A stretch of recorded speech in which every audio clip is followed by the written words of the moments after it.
Para todos una muy buena tarde. Les agradezco la comprensión de no poder estar en vivo con ustedes, pero recuerden que toda duda que ustedes tengan se va a resolver si es simplemente cuestión de que me la manifiesten para poderla resolver. ¿Listo? Entonces no, digamos, no hay inconvenientes con respecto a eso. Bueno, el tema que vamos a continuar ahora corresponde a lo que nosotros llamamos los órganos linfoides. Entendiendo hasta el momento que tenemos unas funciones dentro del sistema inmune que son funciones de defensa, pero también son funciones de tolerancia.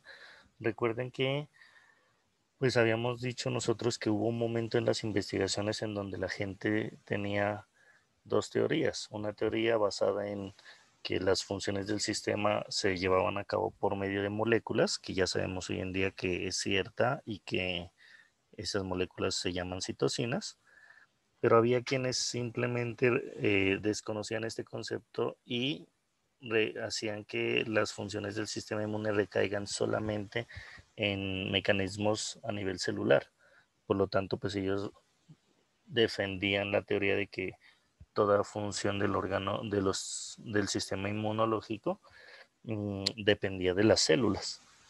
Como yo les dije en la clase pasada, pues se llegó a un consenso en el cual se identificó que tanto las células pueden cumplir funciones de forma directa, pero también esas células pueden producir moléculas llamadas citocinas que les permiten también eh, llevar a cabo algunos procesos. Y en ese orden de ideas, pues resulta que eh, así como en algún momento se hicieron investigaciones para analizar y para entender el comportamiento y la estructura de las citocinas, pues también las investigaciones nos llevaron a un punto en el que se empezaron a hacer identificación y comprensión de las células que hacían parte del sistema inmune.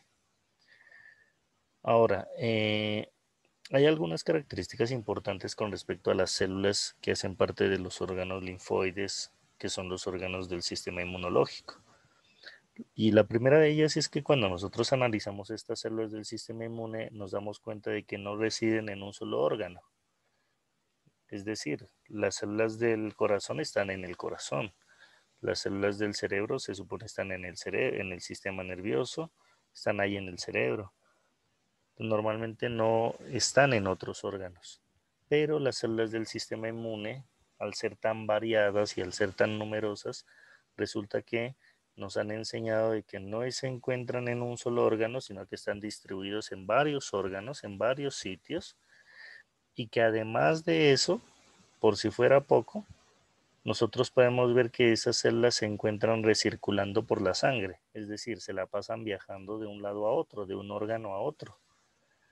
Entonces eso ya es un comportamiento diferente, un comportamiento extraño, se podría decir, si tenemos en cuenta que normalmente estamos acostumbrados a ver las células de los órganos dentro de los órganos y que se queden ahí.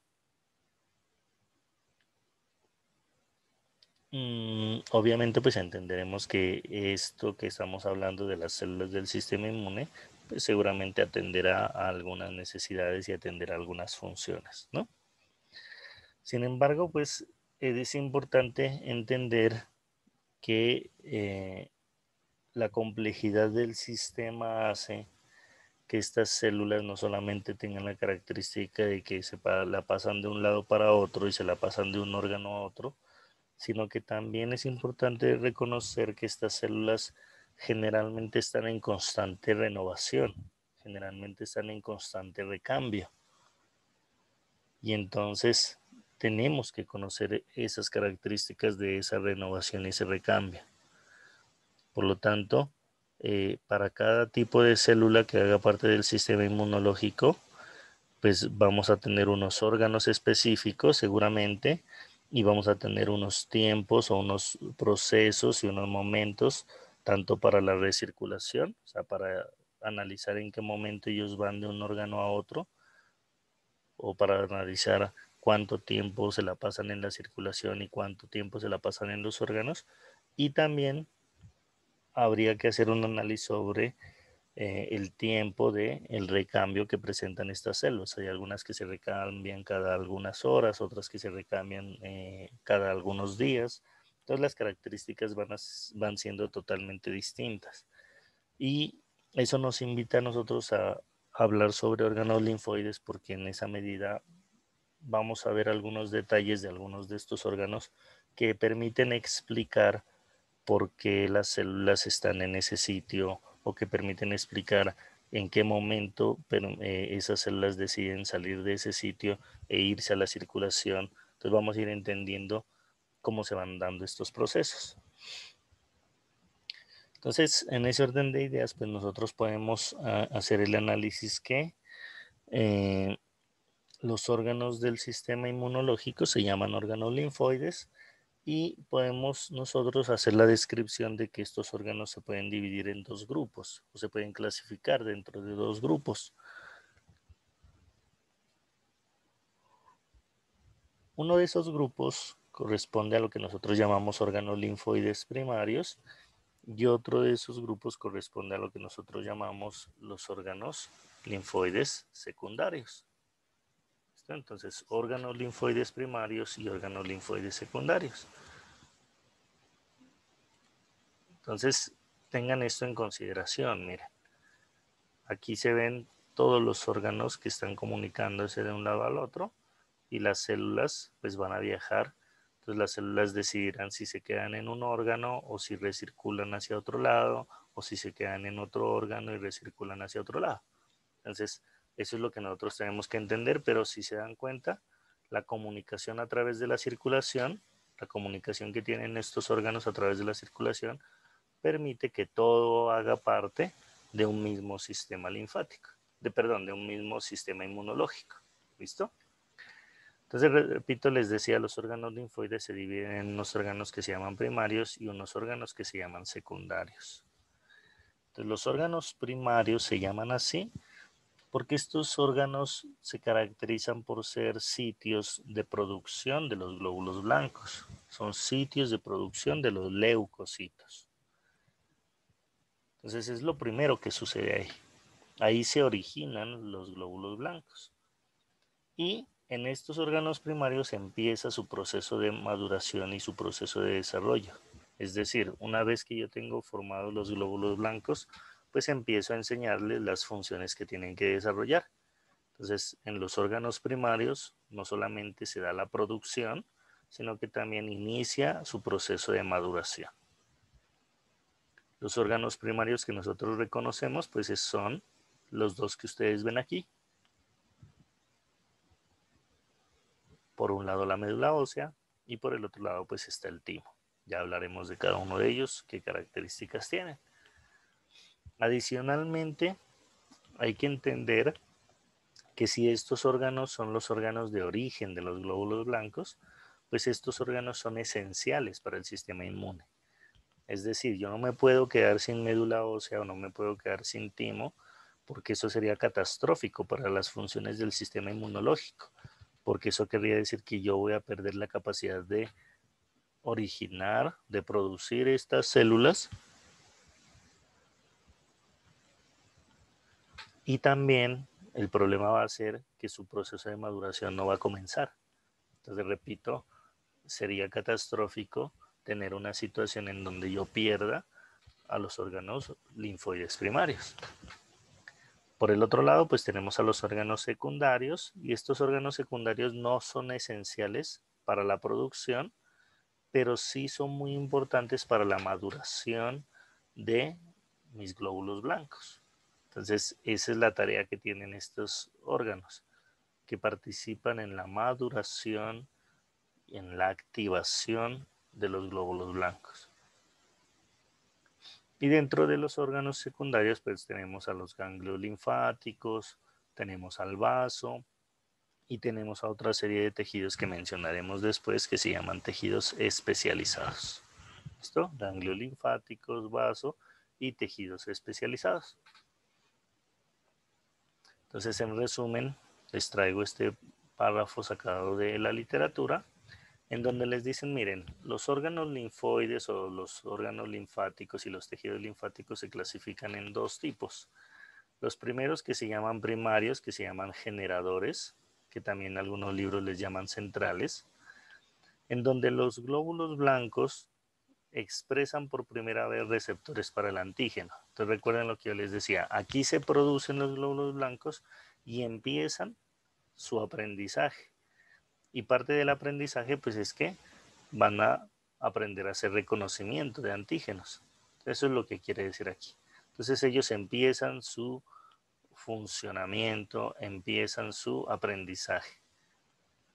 Ahora, en los órganos periféricos, que es en donde se consolida esa maduración, entonces es en donde se inician y se desarrollan las respuestas de los glóbulos blancos. Entonces aquí es donde yo perfecciono los mecanismos de defensa, en donde yo perfecciono los mecanismos de tolerancia y una vez que yo ya he logrado eso, ya en esos sitios se pueden quedar los glóbulos blancos para hacer ataques si necesitan hacerlo.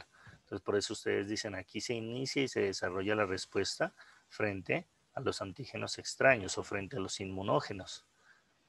Pero pues ya habíamos mencionado que no solamente se pueden quedar ahí, sino que pueden recircular, ¿cierto? Pueden ir a la circulación. Entonces la idea, vuelvo a decir, es entender un poquito algunas, porque sería imposible hablar de todas las características, pero hablaremos de algunas características relevantes de cada uno de los órganos, tanto de los primarios como de los secundarios. En ese orden de ideas, pues vamos a comenzar con el análisis y el estudio de la médula ósea. Entonces, cuando nosotros analizamos la médula ósea, pues nosotros nos damos cuenta de que esta médula ósea es importante porque dentro de esta médula ósea se va a producir un evento crucial para la vida que se conoce con el nombre de la hematopoiesis. Dentro de esta médula ósea, que ya vamos a hablar en dónde se ubica, ¿cierto? Se va a dar el proceso de producción de las células de la sangre. Entonces, en la médula ósea se producen los glóbulos rojos, en la médula ósea se producen los glóbulos blancos y se producen los megacariocitos que posteriormente se fragmentarán y se convertirán en plaquetas. Entonces, es importante entender que aquí en la médula ósea pues se lleva a cabo este proceso. Ahora, resulta que pues si entiendo eso, pues lo que nos interesa a nosotros por parte del sistema inmunológico es que dentro de este proceso de hematopoiesis pues se produce este proceso de leucopoiesis, es decir, de producción de los glóbulos blancos, que vuelvo a decir es lo que se supone pues es lo que más nos interesa. Ahora, para tener la capacidad de producir todas estas células, pues nosotros tenemos que comprender cuál es la estructura de la médula ósea y entender sobre todo, más allá de que ya vamos a ver cuál es la estructura, entender que dentro de esta médula ósea tengo que tener unas células que me sirvan como precursoras para formar todas estas células de la sangre. Ya esas células nosotros les llamamos células madre. Entonces los libros les llaman células madre hematopoyéticas, otros libros les llaman células nicho, ¿cierto? Pero como les llamen, lo importante es que comprendamos que estas células son las células precursoras de todas las células que se van a formar dentro de ese proceso de hematopoiesis. Por lo tanto, pues entendemos que estas células madres son pluripotenciales, ¿cierto? Tienen todas las funciones disponibles para que yo les diga que se convierten en una u otro tipo de células. Ahora, antes de mencionar cómo es la estructura de la médula ósea y antes de ver cómo o a gran escala, pues cómo se da ese proceso de producción, hay que tener presente de que la médula ósea no es el único sitio en donde se lleva a cabo esta hematopoiesis. En la vida fetal, sobre todo en las primeras etapas de la vida fetal, la hematopoiesis no era tarea de la médula ósea porque la médula ósea no se ha formado. Entonces la hematopoiesis generalmente se llevaba a cabo por unas células que eran las células endoteliales de los vasos sanguíneos de ese feto. Entonces entendemos nosotros que esas células endoteliales utilizaban a las células madre que en ese momento se tendrían que haber encontrado ahí. Se dice que más o menos para la mitad del embarazo, casi la mitad del embarazo, esas células madre migran. Entonces esas células madre dejan de estar en los vasos sanguíneos y se van hacia el hígado. Y por eso se habla de que en la mitad del embarazo más o menos es el hígado el que se va a encargar de las funciones de hematopoiesis.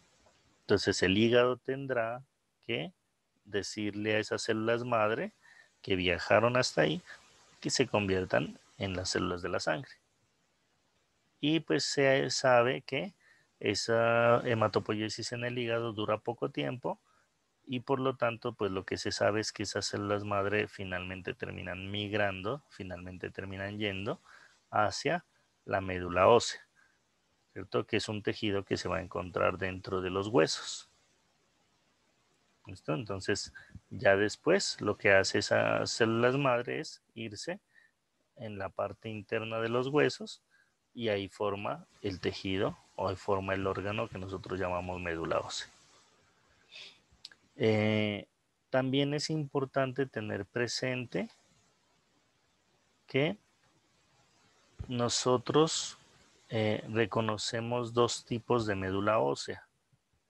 Generalmente se reconoce inicialmente una médula ósea que se llama médula ósea roja, que significa una médula ósea funcional, es decir, que significa una médula ósea en donde se está dando o se tienen listos o disponibles todos los componentes para la formación de la hematopoiesis. Sin embargo, se ha visto que con el paso del tiempo, estos componentes que están presentes dentro de la médula ósea van disminuyendo y van siendo reemplazados por tejido graso, por tejido adiposo. Y entonces se habla que cuando llegamos a la pubertad, más o menos esa médula ósea que se llama médula ósea roja disminuye en un 50%, es decir, es reemplazada en un 50% por grasa. Y por esas razones que nosotros hablamos también de que no solamente vamos a encontrar médula ósea roja, sino que también vamos a encontrar una médula ósea que le llamamos médula ósea amarilla, que está formada por grasa. Ustedes ven aquí un poco de grasa, entonces se llama médula ósea amarilla y pues no es funcional, o sea, no es capaz de producir las células de la sangre. ¿Listo? Ahora, como les decía, pues esa médula ósea se encuentra dentro de los huesos. Entonces, si ustedes ven, la médula ósea roja está presente en los niños menores de 1 año, ¿cierto? En todos los huesos de su cuerpo, pero después, como va pasando el tiempo y se va reemplazando por grasa, entonces llegamos a la vida adulta y en la vida adulta reconocemos que tenemos médula ósea roja, es decir, médula ósea funcional, solamente en algunos de los huesos del cuerpo. Por citar los principales, pues ahí tendríamos a las vértebras, los cuerpos vertebrales, tendremos a los huesos ilíacos, a las costillas, como ustedes ven en la imagen, y a las epífisis, ¿cierto?, de los huesos largos. Entonces, sobre todo en esos sitios, ¿cierto?, en el esternón también, ¿cierto?, sobre todo en esos sitios vamos a tener médula ósea roja en la vida adulta. En los demás ya nos vamos a encontrar con médula ósea amarilla, o sea, con grasa prácticamente. ¿Listo? Ahora, ¿cómo se organiza la médula ósea dentro del hueso? Entonces, aprovechando que tenemos la estructura del hueso, entonces miren cómo se da esta organización. Entonces, el hueso que se encuentra alrededor de la médula ósea, con sus células, osteoblastos y osteoclastos, pues va a formar unas prolongaciones hacia la parte interna, miren. Entonces, este hueso que está afuera forma unas prolongaciones hacia adentro, que son estos, no sé si ustedes alcanzan a ver aquí, se mira unas estructuras, ¿cierto?, que se van hacia adentro. Entonces, el hueso, repito, forma unas prolongaciones hacia la parte interna que se conocen con el nombre de trabéculas. Entonces estas trabéculas son prolongaciones de hueso y obviamente pues vuelvo a decir van a estar formados por osteoblastos y osteoclastos. Ahora, entre estas trabéculas o entre estas prolongaciones que en realidad son más largas, pero aquí para poder alcanzar a dibujar todo pues solamente las dibujaron así pequeñitas, entre estas trabéculas hay un espacio, miren. Y en un principio este espacio está lleno de sangre, o sea, todo esto es sangre. Y entonces lo que sucede es que esta sangre empieza a ser delimitada por una capa de células que se llaman las células endoteliales. Y entonces las células endoteliales forman una barrera y esa barrera forma unos espacios en donde se va a encontrar la sangre. A esos espacios pues les llamamos los espacios sinusoidales o senos, ¿cierto? Acuérdense que seno significa hueco, significa espacio. Entonces, esas células endoteliales delimitan esos senos en donde se va a encontrar la sangre. Así se va organizando poco a poco la médula ósea. Entonces, en este espacio que queda entre las trabéculas y los senos delimitados por las células endoteliales, se van a encontrar las células madre. Miren, aquí están. Aquí están las células madre. ¿Listo? Ahora, resulta que esas células madre, pues en todo este espacio van a sufrir varios procesos, ¿cierto? Para lograr ese proceso de hematopoiesis que habíamos mencionado. Ahora, aquí hay algo importante a tener en cuenta. Estas células endoteliales no solamente me van a formar una barrera que limita el espacio que está lleno de sangre. Estas células endoteliales, a diferencia de las células endoteliales de otra parte del cuerpo, tienen una característica especial y es que tienen la capacidad de hacer fagocitosis.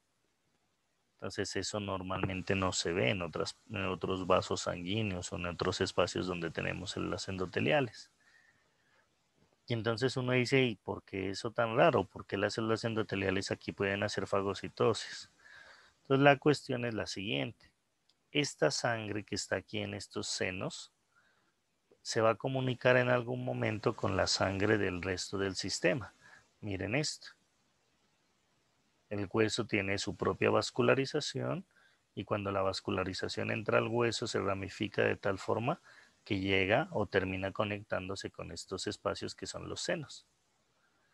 Y entonces, ¿qué sucede? Eso quiere decir que por esta circulación podrían entrar toxinas o podrían entrar microorganismos que me terminarían dañando a la médula ósea. Entonces, para evitar eso, no solamente las células endoteliales forman esta barrera, por esas razones que se forma la barrera alrededor de la sangre, sino que además, por esa razón, repito, esas células endoteliales tienen capacidad de fagocitosis. Entonces, si algún agente extraño llega por aquí por la sangre, estas células endoteliales pues se van a encargar de detenerlo. Con eso se protege a estas células madre. ¿Listo? Entonces, ¿qué sucede? Miren, resulta que dentro de este espacio no solamente hay células madres, sino que vamos a encontrar otro tipo de células que participan durante la hematopoiesis. Entonces, ¿qué pasa? Miren, los osteoblastos que hacían parte del hueso, pues van a estar recubiertos por el endostio, ¿cierto? Normalmente, como ustedes saben. Acuérdense que el hueso por afuera está recubierto por periostio y por dentro por endostio. Este endostio pues va a nutrir a esas células del hueso. Entonces, ¿qué pasa? Miren, los osteoblastos, las células endoteliales y unas células que se llaman células del estroma o que en algunos libros los van a ver o los van a llamar como células reticulares e incluso las neuronas del sistema nervioso simpático.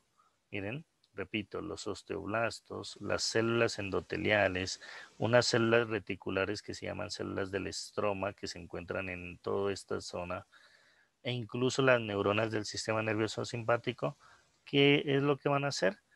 van a estimular, van a mandar señales y mensajes a las células madre. ¿Y qué mensajes les van a mandar? Pues le van a decir a la célula madre, mire, como usted es pluripotencial, necesito que se convierta en un glóbulo rojo. Entonces ella va sufriendo un proceso de transformación, se convierte en un glóbulo rojo hasta que finalmente se libera a la circulación. Estas señales le dicen a la célula madre que se conviertan, por ejemplo, en un neutrófilo, miren, en un glóbulo blanco. Entonces se convierte en un glóbulo blanco y finalmente termina yendo a la circulación. Entonces, la estructura de la médula ósea está diseñada de tal manera que estén todos los componentes que se necesitan para esa hematopoiesis, para ese proceso de diferenciación que va a tener esa célula madre. Entonces, ella se va a diferenciar entre todos los tipos de células que yo necesito que se diferencie. ¿Listo? Pero no es el único proceso que se lleva a cabo ahí. También se mandan señales para que las células madre se multipliquen y formen nuevas células madre.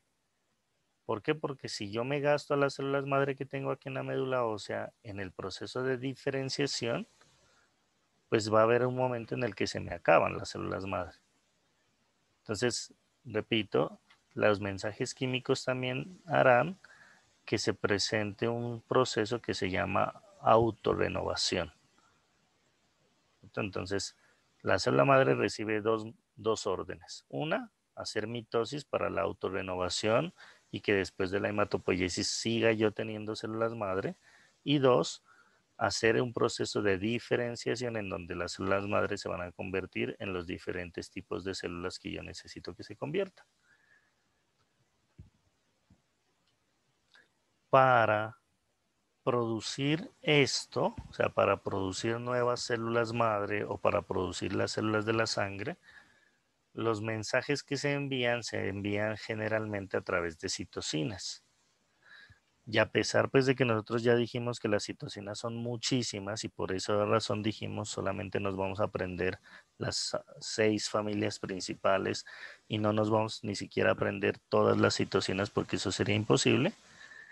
Entonces, como ya sabemos que hay una amplia variedad de citocinas, es importante reconocer lo siguiente, que las citocinas que van a estimular a estas células madre generalmente reciben un nombre especial y ese nombre se llama, el nombre que reciben estas citocinas es el de factores formadores de colonias. ¿Por qué? Porque son factores químicos que van a darle la orden a las células madre y que formen unas colonias especiales de células. Entonces eso le dicen, necesito que forme neutrófilos, necesito que forme megacariocitos, necesito que forme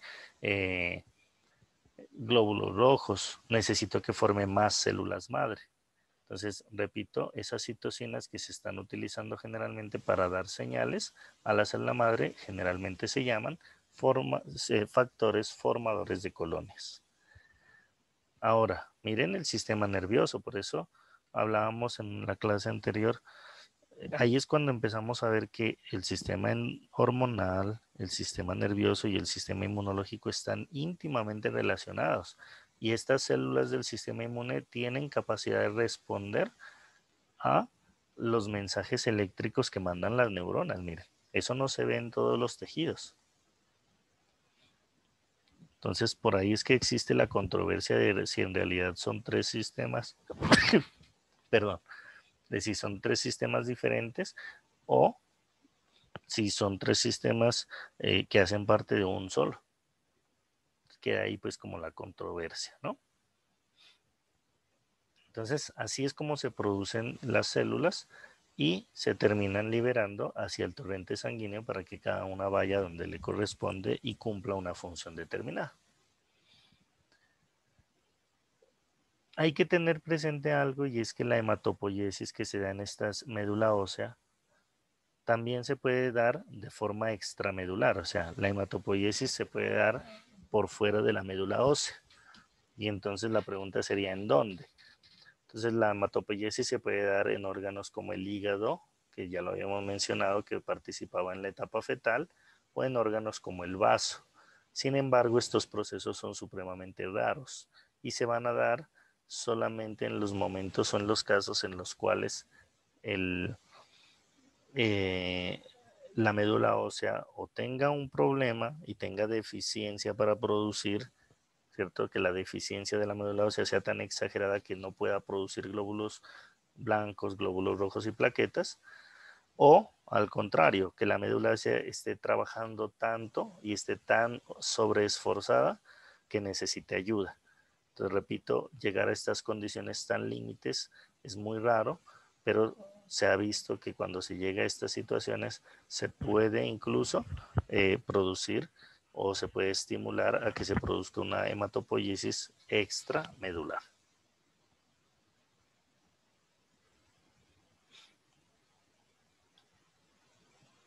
Ahora, miren esto. Se supone que todas las células que se van a formar, las células nuevas que se van a formar van a la circulación, como les decía. Pero resulta que uno entendería que las células madre nuevas que se forman, pues solamente se van a quedar aquí, en este espacio.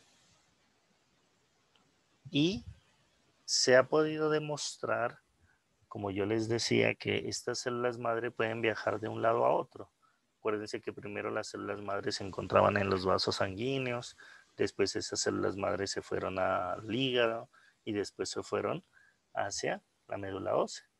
Entonces resulta que se puede demostrar que estas células madre no siempre se quedan aquí. Y algunas de ellas, muy poquitas, pero algunas, también se van a la circulación. Entonces, yo no les digo el 1% de las células madre que se renuevan se van a la circulación. No, seguramente es muchísimo menos, ¿no? Seguramente estamos hablando de un 0.0001%, que son muy poquitas. Pero ellas tienen la capacidad de ir a la circulación y de recircular y volver y recircular y volver. Y ese fenómeno, que pareciera que no es tan importante, haberlo descubierto y saber que se presenta, pues hoy en día nos sirve para aplicaciones en la práctica clínica. ¿Listo? Entonces ténganlo ahí presente. Entonces miren esto. Aquí tengo el osteoblasto, que lo teníamos acá. Acá tengo la circulación. Y entonces miren, las células nicho que yo les decía, generalmente van a sufrir dos procesos. Se van para acá y hacen un proceso de diferenciación, entonces se convierten en glóbulos rojos, glóbulos blancos, ¿cierto? O van a hacer un proceso de autorrenovación, entonces se convierten en más células madre. Miren. ¿Listo? Entonces era lo que nosotros habíamos mencionado. Entonces, ¿qué pasa? Miren, hay un proceso que es bien importante que lo reconozcan, que hoy en día se describe o que se conoce con el nombre del homing. Miren, aquí está, el homing. Y no sé a ustedes por el inglés a qué les suena homing, ¿no? Que viene de la palabra home, que significa hogar. Entonces un compañero de ustedes decía, pues a mí me da como la impresión, ese concepto, de que las células vuelven a casa, ¿no? Y yo les decía, sí, es más o menos algo así. Se ha descrito, miren, entonces aquí está la diferenciación de las células madre y ellas se van a donde les toca, pero por aquí viene unita, que es célula madre que se fue a la circulación. Se supone que las células que salen diferenciadas, ellas se van a donde pertenecen, o sea, ellas nacieron aquí, pero se van a otros sitios a donde pertenecen. Pero esta célula madre, que sigue siendo célula madre que va a la circulación, sigue perteneciendo a la médula ósea. Hace parte de la médula ósea. Por lo tanto, lo que afecta a la médula ósea afecta a esta célula madre, así ella no se encuentra aquí y así ella se encuentra en otro lado. Ojo con lo que les digo. Y a ese concepto, a ese proceso es a lo que nosotros le llamamos el homing. ¿Listo? Entonces se ha visto, repito, que las células madre, aunque se encuentren en otro lado, conservan esa característica del homing y eso hace que ellas tengan la pertenencia de que aunque estén en otro lado, pertenecen a la médula ósea y por lo tanto, repito, todos los fenómenos que afecten a la médula ósea van a afectarle a estas células madre, así se encuentran en otros lados. Importantísimo tener en cuenta ese concepto. ¿Por qué razón? Miren, resulta que a veces tenemos situaciones en donde la médula ósea sufre daño en un paciente y entonces yo necesito renovar esa médula ósea. Y para renovar esa médula ósea, pues muchas veces necesito que tener un donador, tener un donante de médula ósea. Y la forma para donar médula ósea, pues es sacando una muestra. Generalmente se saca una muestra grande, que generalmente corresponde a 1 litro de volumen de células, que eso es hartísimo. Entonces miren esto, ¿cómo hacemos para tomar una muestra de médula ósea? Un aspirado de médula ósea. Entonces generalmente terminamos, miren, utilizando un catéter, ¿cierto? Que en este caso este catéter es grueso, entonces se llama un trocar. Entonces es como si fuera, como si yo metiera una aguja aquí. Entonces meto el trocar, meto la aguja hasta la médula ósea. El problema es que este trocar es supremamente grueso, ¿no? Y no solamente, miren, tiene que atravesar la piel, sino que tiene que llegar a la médula ósea. O sea, tiene que ser profundo. Para que ustedes se hagan una idea más o menos del grosor de ese trocar, más o menos, es casi como el grosor de un lapicero. No les estoy diciendo de la mina de un lapicero, ojo, sino es como el grosor de un lapicero. Entonces imagínense lo doloroso que es hacer un procedimiento de estos. Entonces, ¿qué hago yo? Le tomo la muestra, ¿cierto? O sea, una vez hago esto, pues dejo el catéter y de ahí a partir de ahí pues tomo la muestra. Y esa muestra pues se la dono a alguien que la necesite por alguna enfermedad que tenga. Entonces, atendiendo al concepto del homing, resulta que a alguien se le ocurrió hacer el siguiente experimento. Entonces, a unos ratoncitos en su médula ósea les inyectó un factor estimulante de colonias.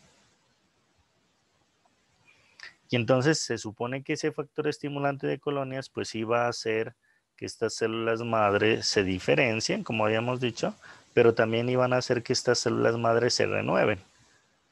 Por lo tanto, el resultado que yo iba a tener es que después de administrarle al paciente, o en este caso al ratoncito, el factor estimulante de colonias, es que iba a estimular, repito, a que las células madre me hagan hematopoiesis, o sea, me formen células de la sangre, pero también que se renueven, que me formen más células madre.